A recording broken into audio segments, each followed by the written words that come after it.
una alerta táctica, activamos el entero departamento y podemos movilizar a incidentes mayores.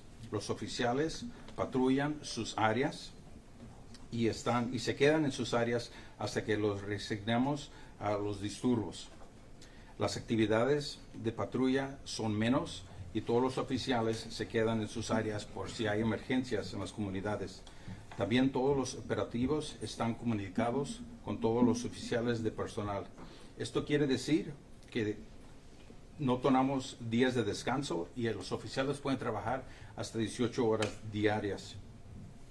Esto es para que el departamento esté listo a situaciones que no podemos predecir. Les agradecemos a toda la asistencia, a todos los departamentos de policía del sur de California que están aquí ayudándonos en la ciudad. Los oficiales y los deputies están en la ciudad de Los Ángeles. Ahorita tenemos más de 48 oficiales de otras ciudades y 494 oficiales del California Highway Patrol. También tenemos reportes que el presidente va a mandar a 700 Marines y la Marina va a cuidar a edificios federales entre la ciudad. La instrucción de la militar federal ahorita causa un poco de confuso con lo que estamos haciendo, pero tenemos todos los oficiales en la ciudad de Los Ángeles que tenemos muchas décadas de experiencia con estas demostraciones y tenemos sistemas profesionales para poder dejar la ciudad en buen orden. Vamos a urgir que seamos transparentes y comunicamos con todas nuestras comunidades y las oficiales del gobierno. Al público los apoyamos y completamente tienen el derecho de protestar y es su derecho de protestar, pero también sabemos que hay gente que viene a causar solo vandalismos y crímenes y a esa gente los vamos a arrestar. No vamos a tolerar actividades criminales que ocultan como protesto civil. Finalmente les quiero ofrecer mis gracias a todas las mujeres y los hombres del Departamento de Policía y todos los departamentos que están aquí ayudándonos en nuestra ciudad. Gracias por su dedicación y su ayuda profesional. Y les vamos a seguir dando información en inglés y en español como viene. Gracias. That was Commander Herman Hurtado, who is in our Professional Standards Bureau. I'm also joined by Commander Ryan Whiteman, who usually works Operations South Bureau, but during this incident is the Day Watch Incident Commander. So I'll take any questions you have. If they're detailed questions, Commander Whiteman would probably be better able to answer those. Chief, how does the mobilization that might be coming affect what you guys are trying to do on the ground, and what is your biggest concern with that? Yeah, the mobilization is what we do internally to be able to get more officers out there. We declared that earlier, and now we'll have the ability to have roughly 400 additional officers deployed to the field. Are you concerned with the federal mobilization? I mean, the National Guard and the Marines possibly coming this way? Yeah, when I look at this, and my assessment may not be accurate based on this thing's continuously churning, but I see two parallel tracks that don't work together, if you will. We're dealing with the issues on the street that you see every day. We deal with that with LAPD resources. When we need additional resources, then we reach out to the sheriff, who brings in mutual aid. We have 14 different agencies working with us for that purpose. And then only if we weren't able to continue to deal with that and needed additional help would we reach out to the sheriff, who would then request National Guard from the governor. Sure. So that's one line. The other part then is the National Guard were federalized by the President to support federal agents who are working on behalf of ICE to do their operation. The Marines were brought in then today, evidently, to join the Army National Guard in doing what their main mission has been identified as, which is the protection of federal employees and federal property. Do you feel that incites, though? Do you feel that makes it any different on the streets? You know, I think everybody, it's a very emotional topic, absolutely.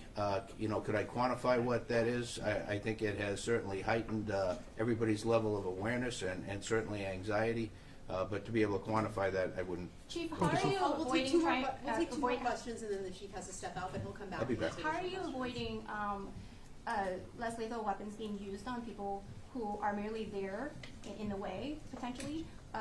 Because it doesn't seem like everyone that's being hit and is being attacked, including press.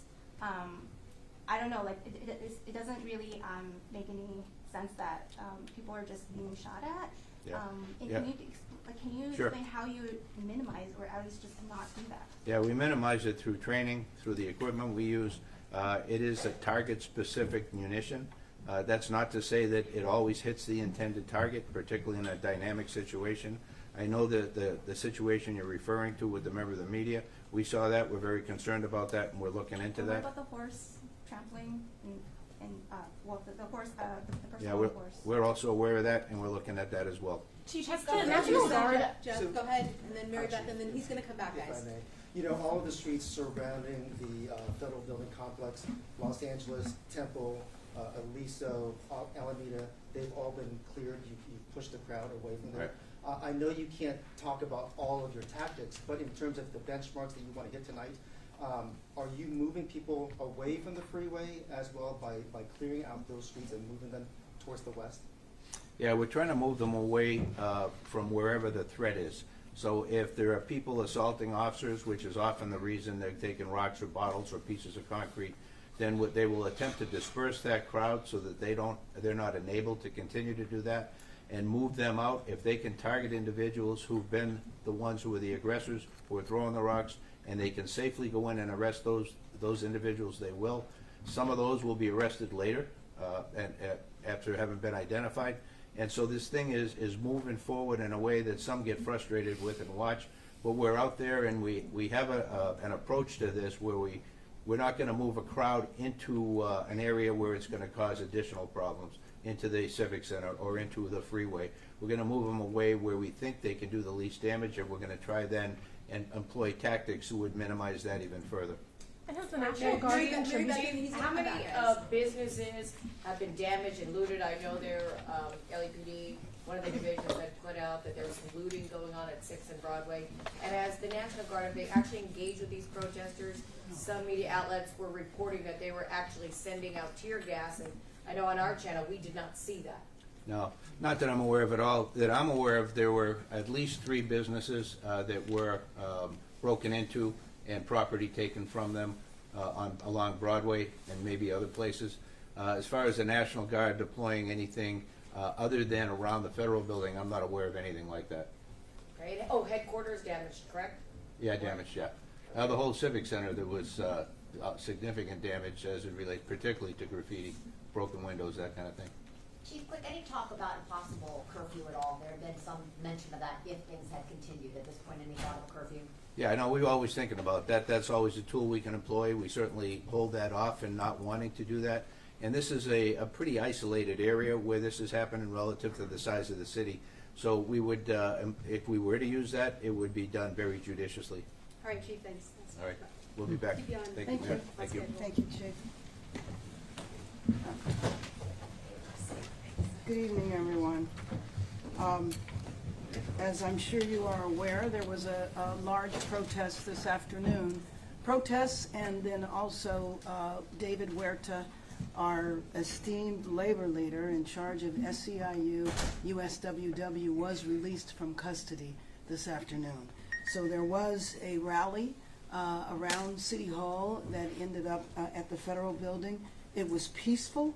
It's my understanding that there's a few hundred individuals that are at the Federal Building now, but that there is no reports of violence that have taken place today or of vandalism.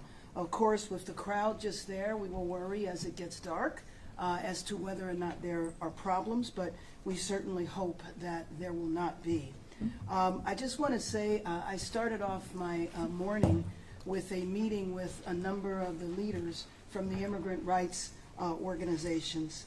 And as far as we know right now, there have been 5 raids by ICE throughout the region. I don't know, I know of at least 1 or 2 that took place in the city, but we're still compiling that information. As you know, ICE does not tell anybody where they're going to go or when they're going to be there. But I think the thing that was most important about the meeting today was listening to the stories of the people. For example, there was a woman, a mother from Guatemala, who was looking for her husband. She wasn't able to hear about her husband and son that were detained at the Ambiance warehouse. She's not been able to locate him or to communicate with him, and for the most part, the people that have been detained have been denied access to legal representation. This is unprecedented. In the past, when there were raids, lawyers were able to go in and meet with their clients. So she's running around the area trying to find her husband, not knowing if he's here, has he been taken to another city, has he been deported out of the country. There was another statement regarding a daughter who was searching for her detained father, and at a certain point she actually saw him moving into a detention facility, but since then, as far as she knows, he has disappeared. She is not able to find out where he is. I can't emphasize enough the level of fear and terror that is in Angelenos right now, not knowing if tomorrow or tonight it might be where they live, it might be their workplace. Should you send your kids to school? Should you go to work? And you remember this from several years ago, this same type of fear that was going around. But I heard today about something that is so over the top. Can you imagine having your annual appointment to ICE, your annual appointment? You're here, you might not be a citizen, but you have papers, and you are told that you need to go to the facility to check in. And then you are detained, and you go with your family and your kids, and the whole family is detained when you were legal and you were trying to maintain your legal status. So what this means then is that people are going to be afraid to maintain their appointments, which then pushes them into the closet, and they will fall out of status and then subject to arrest. This is the kind of thing that is happening in our city right now, and I will just take you back to last Thursday. Last Thursday, there was nothing happening in this town that called for the raids that took place on Friday. Nothing was happening. Nothing warranted the raids. If you remember at the beginning of this administration, we were told that raids would be to look for violent criminals, people who had warrants, but I don't know how you go from a drug dealer to a Home Depot, to people's workplaces where they're just trying to make a living. At Home Depot, you have day laborer centers so that the people that are trying to seek work each and every day will have a place to be so that it doesn't interfere with the business. These are not the people that we were told were going to be detained. And it makes me feel like our city is actually a test case for what happens when the federal government moves in and takes the authority away from the state or away from local government.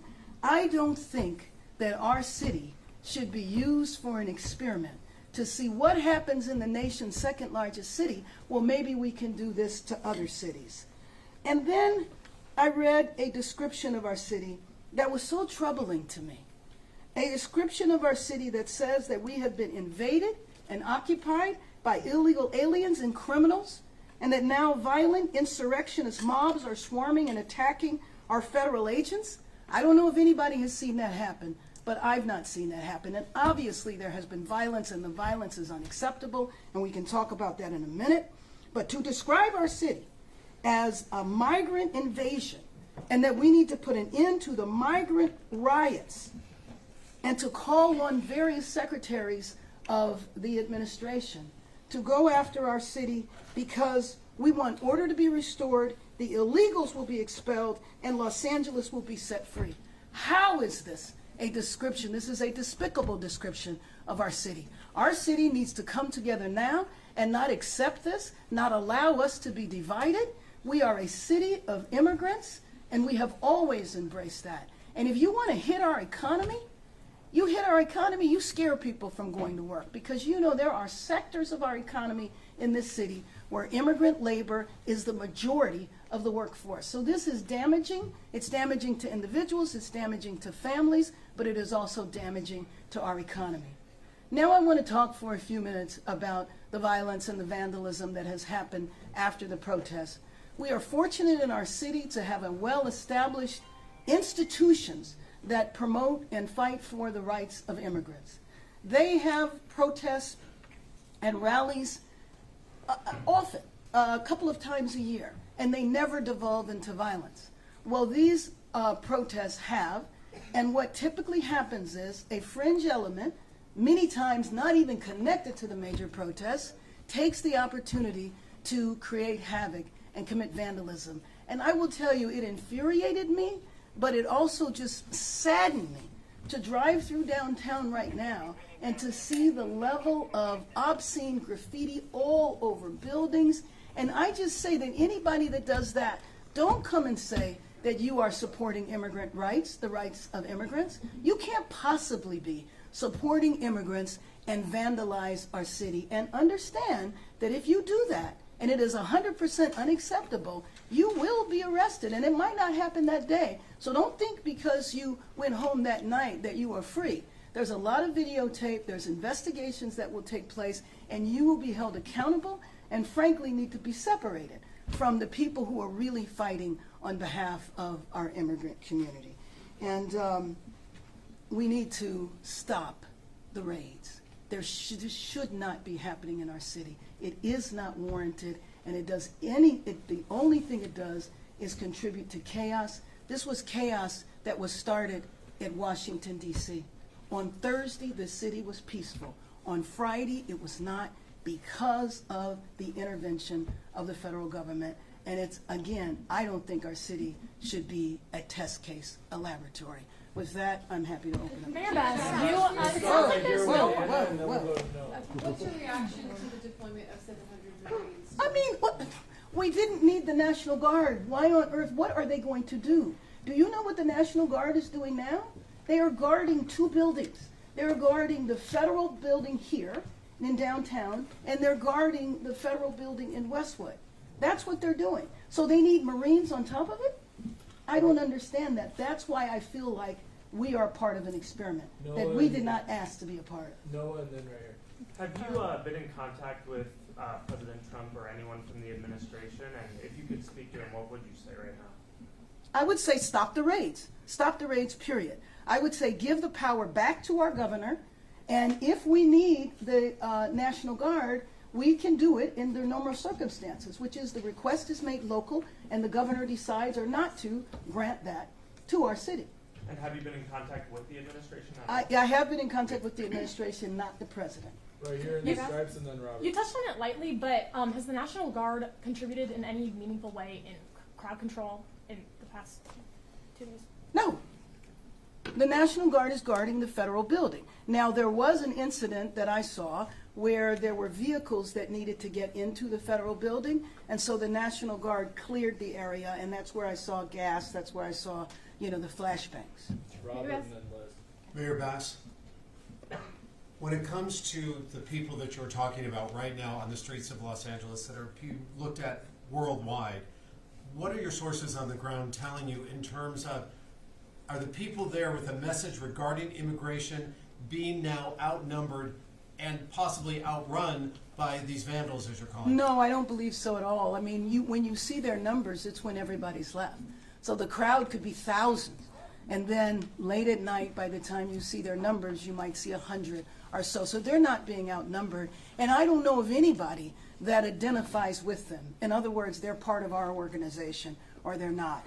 The flyer that was out for the rally on Saturday night was a flyer that had no organizational affiliation. So we don't know what it is. I mean, it could be like what happens with the illegal parties, where people, put out a word and on social media it draws a crowd. Mayor Bass? Liz, and then Mayor Bass, I think a lot of people in this city agrees with you, and I'm sure appreciate you speaking up for them.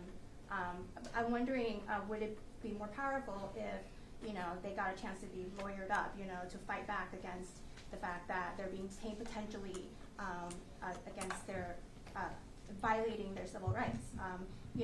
Is there anything that you can talk about providing legal representation? For example, the city of LA just approved a budget with money for legal representation for immigrants, and so and that felt like an uphill battle, and more probably maybe needed. Is there anything that you can say about what can be done about posting bail, about let me just say that the immigrant rights organizations that have existed here for a long time are providing that type of support. I cannot see a possibility of the city of Los Angeles bailing people out with city funds. Whether or not there are resources to legal services, typically what that is that is a contract with an organization to do that work. We have those contracts. I don't have any reason to believe that they would end. But would it help negate what Trump is trying to do? You're not trying to deport people, like in a very indiscriminate fashion, seemingly. Right. It will help to negate it when people have legal help. Yes. Mayor, if I may, you talked about how you're in communication with the White House. I was. You were. And in terms of, the budgetary problems that you're facing, has a part of that conversation been about reimbursing the city for law enforcement overtime? No, let me just tell you that my conversations with the administration was before the deployment of the National Guard. I was trying to make the case that the National Guard was not needed here. I was trying to make the case that if the National Guard came here, it would be a provocative move, and it would be like a deliberate attempt to create disorder and chaos in our city. It was very predictable what was going to happen here, and it was completely unnecessary. This was a solution in search of a problem, and the problem was not happening on Thursday. We're going to go here and then we'll lead. When it comes to the solutions, the administration has claimed that there's a lack of transparency when it comes to what they know. Have you considered What they helping know? when it What are they comes- looking for? Well, there's been released information when it comes to potential ICE raids, and they've said Oh. that. So when it comes to working with them, would you be considering to give them a list of the violent criminals, particularly focus on the ones who they should be focusing on? I mean, I don't have that list, and I don't think our chief has that list. So to me, you would be talking about federal warrants, which means the federal government would have the list of violent federal criminals. We're going to go Lolita and then Mayor, hi. It appears that this is going to continue from all the representatives we talked to on the congressional level, 30 days of, so what can then we expect, or what can you tell both the immigrant population, the city population about what to expect in the next couple of days? Well, let me just say, in terms of the immigrant population and other Angelenos, I'm going to do everything I can to keep people safe. And the population of all of Los Angeles needs to know that we will stand with them. We're not going to allow our city to be divided and picked apart. And but what you also described is, who knows? Yes, maybe 30 days, maybe longer, maybe shorter. How many raids in a given day? Where are those raids going to take place? Who are they looking for? None of that is information that we know. And again, this kind of atmosphere, it creates a chaos in our city. People not sure whether they should go outside, whether they need to stay inside. We did not need this. There was nothing happening in the city that warranted what we're dealing with now. down in front, and then we're going to end. Mayor, with the National Guard and now the Marines in town, is there any indication that they will take direction from your emergency management center? They're the federal government, absolutely not. And I hear that the Marines are on the way. I don't know if they really are. I know that there was a post from the administration congratulating the National Guard for bringing peace before they even arrived. They weren't even here. But they were being congratulated for solving the problem, coming in and saving the day that didn't need saving. How are you getting information about who is coming in? I mean, a lot of us are getting it from Twitter. Is that where you're getting your I'm getting it from you. We're going to end right here. Mayor Bass, I know you had mentioned that there were 5 raids in our area today, and 1 in the city. Do you have any more information about, where they occurred, especially here in the city? No, the one I know of happened to have taken place at near my grandson's school, so I know that one. But no, I don't know. Claudia Aragon is the director of our Office of Immigrant Affairs. Yes, we are working closely with the Rapid Response Network, and we are getting the data with them. So as they compile that, they work with us, and as you know, it's very much ongoing. So usually we check back with them at the end of the day. So unfortunately as it happens, they don't tell us, and it happens probably as we speak now. So we'll check back with them at the end of the day, and hopefully those numbers don't. Because I think the fear is from, Can you come to the mic, are they please? just willy-nilly, grabbing people? Oh, you or want do they Claudia to really come to embrace the it? microphone? Claudia, do you mind coming to the mic? I'm so sorry, just so we can get you.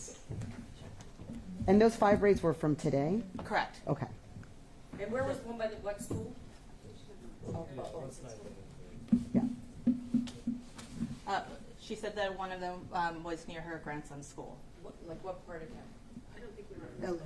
But I think there was a question that. I guess the question is, so there's 5 raids today. Where, if you're not being able to pinpoint ahead of time, how do you then respond and or set up or get people prepared if there are going to be more? Well, it's not necessarily about preparing them, per se, now.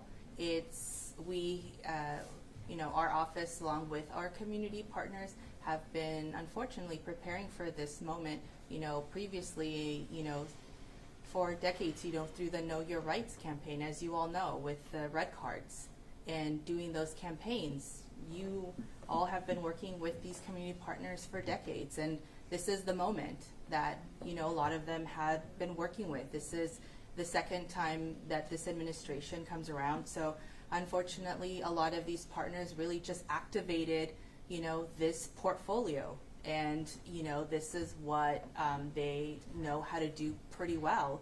And it's not really about preparing them. It's about bringing back that particular part of their portfolio and educating them about their rights, and really having the element of the recently arrived part of the immigrant population with the migrant buses in our region, and really, with that integrated part of the community, and letting them know what the sanctuaries, region really means, and, letting them know what their rights are, and, and letting them know that we don't know when the raids are going to happen, and that's why it is important for them to know their rights and for them to understand, what their rights are, and to be prepared. And education is key, and that's really the only way they can, air quote, arm themselves, unfortunately.